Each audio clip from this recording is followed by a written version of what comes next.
হ্যাঁ বন্ধুরা, তোমাদেরকে দেখাবো আমার বাড়ির পাখি চাষ।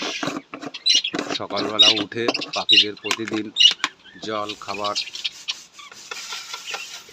এটা আমার প্রতিনিয়ত কাজ। এটা আমার করতেই হয়। পাখিদের প্রতিদিন জল খাবার পাল্টে দিতে হয়। এরা আমার অপেক্ষায় বসে থাকে। আমারে যখনই বাইরে আসতে দেখে, খাবার জল না থাকলে ক্যাক ক্যাক ক্যাক ক্যাক করে ডাকতে থাকে। বদ্রি পাখি, এদের নাম হচ্ছে বদ্রি পাখি। এই খাবার দেওয়া হয়েছে, এখন খাবার এরা খাচ্ছে।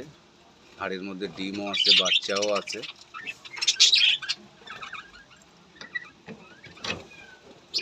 সবই আছে। পাখিগুলো খুব ইউনিক পাখি, খুব সুন্দর পাখি।